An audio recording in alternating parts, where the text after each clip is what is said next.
இறைத்தூதரை பற்றி இறைமறை கூறுகிறது, பிறருடைய சிரமத்தை தன்னுடைய சிரமமாக உணரக்கூடிய தூதர் இவர் என்று.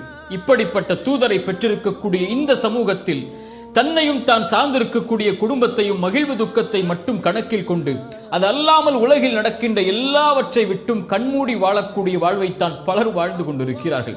ஒரு வரலாற்றாசிரியர் சொல்லுவார், ஒரு தனி மனிதனுக்கு இழைக்கப்படுகின்ற படுகொலை அநீதியாக கருதப்படும், ஒரு சமூகத்திற்கே இழைக்கப்படுகின்ற படுகொலை வெறும் கணக்குகளாக மட்டுமே பதியப்படும்.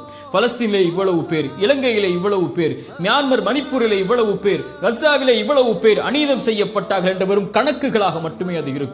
நாம் வாழக்கூடிய வாழ்விலேயே எத்தனையோ பேர் அநீதத்தின் தீர்ப்புகளால் சிறைபிடிக்கப்பட்டு அகதிகள் முகாம்களில் அடைக்கப்பட்டு அநீதம் செய்யப்பட்டுக் கொண்டிருக்கிறார்கள்.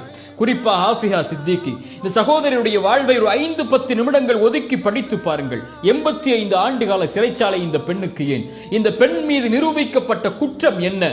இந்த பெண்ணுக்கு கொடுக்கப்பட்ட அந்த அநீதத்தின் தீர்ப்பின் காரணம் என்ன? கொஞ்சம் படித்து பாருங்கள். இந்த சகோதரி மட்டுமல்ல, இது போன்று இந்த உலகத்திலே எத்தனையோ பேர், எத்தனையோ லட்சம் பேர் அநீதத்தின் தீர்ப்புகளால் பாதிக்கப்பட்டு நீதிக்காக குரல் கொடுக்க யாரும் இல்லாமல் சிறைச்சாலைகளிலும் அகதிகள் முகாம்களிலும் வாழ்ந்து கொண்டிருக்கிறார்கள்.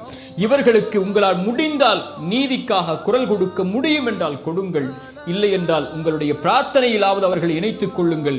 இல்லையெனில் ஒரு நாள் வரும், இந்த அநீதத்தின் தீர்ப்பில் நானும் நீங்களும் கூட உட்படுத்த